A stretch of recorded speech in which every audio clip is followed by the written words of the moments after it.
اور چوتھا عقیدہ صحابہ کرام اور اہل بیت اعظام کے متعلق،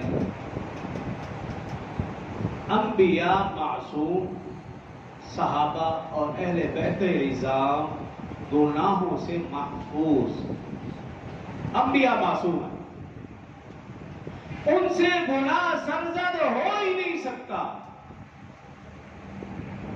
سب کے سب انبیاء کرام، اور اگر نعوذ باللہ کوئی شخص کہے کہ انبیاء کرام سے غلطی ہوئی ہے تو وہ پھر یقین کر لے کہ ایمان سے خارج ہو گئے۔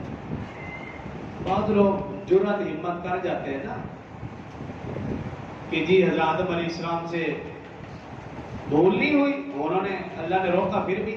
بھئی جنت میں کیا غلطی کا تصور، جنت میں کون سے گناہ کا تصور، یہ تو مشیت ہے، نظام قدرت ہے۔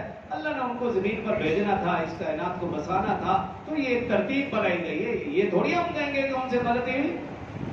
نعوذ باللہ آدم نے جنت میں رہتے ہوئے اللہ کے حکم کی نافرمانی کی، شیطان کا کہنا مانا۔ ہم یہ بات انبیاء کرام کی طرف منسوب نہیں کر سکتے، وہ اللہ کا ایک نظام ہے، جیسے اللہ نے چلایا جو بھی کیا۔ انبیاء کرام معصوم عن الخطا، گناہوں سے پاک، ان سے غلطی ہو ہی نہیں سکتی۔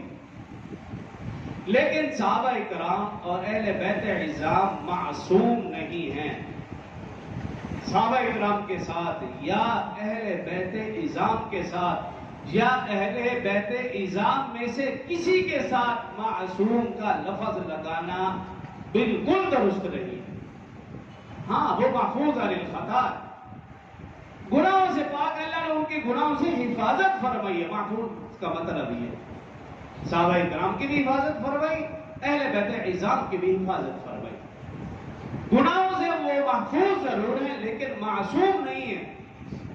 لیکن ہمارے ایک فرقہ ایسا ہے کہ جو اہل بیت اعظام کو معصوم کہنے اور کہلوانے پر تلا ہوا ہے، اور نعوذ باللہ صحابہ کرام کو محفوظ بھی نہیں کہتا، تو نعوذ باللہ انہیں گناہوں میں ملوث سمجھتا ہے۔ بعض تو ایسے بدبخت ہیں نعوذ باللہ، ان کی کتابوں میں اور ان کے عقائد میں لکھا کہ رسول اللہ صلی اللہ علیہ وسلم کی ریلت کے بعد نعوذ باللہ سارے صحابہ مرتد ہو گئے۔ انہوں نے اپنی کتابوں میں یہاں تک جملے لکھے، اس لیے تو وہ 5 کی بات کرتے ہیں، 5 سے آگے جاتے ہی نہیں۔ ان کے عقائد میں شامل ہے 5 کے علاوہ جتنے نعوذ باللہ وہ سب کے سب مرتد ہو گئے۔ ایسے بھی بکواسی لوگ ہیں۔ تو ہمارے عقیدے میں شامل تمام انبیاء معصوم عن الخطا، صحابہ کرام اور اہل بیت اعظام محفوظ عن الخطا، اللہ نے ان کی حفاظت فرمائی ہے۔ اس لیے ایک حدیث مبارکہ کا مفہوم یوں ہے، صحابہ اور اہل بیت اعظام اگر کوئی نیک کام کرتے ہیں ان کے لیے ڈبل اجر ہے۔ اور اس کا ذکر قرآن کی ایک آیت سے پیش کرتا ہوں، آپ تھوڑا سا اندازہ لگا لیں گے۔ 22ویں سپارے کی پہلی آیت، اور یہ آیت رسول اللہ صلی اللہ علیہ وسلم کے ازواج کے متعلق ہے۔ وَمَن يَقْنُتْ مِنكُنَّ لِلَّهِ وَرَسُولِهِ وَتَعْمَلْ صَالِحًا نُؤْتِهَا أَجْرَهَا مَرَّتَيْنِ، ڈبل اجر۔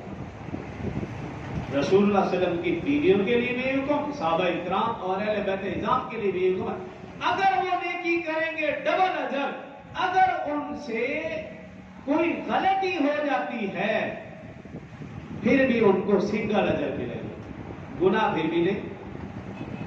یہ صحابہ کرام اور اہل بیت اعظام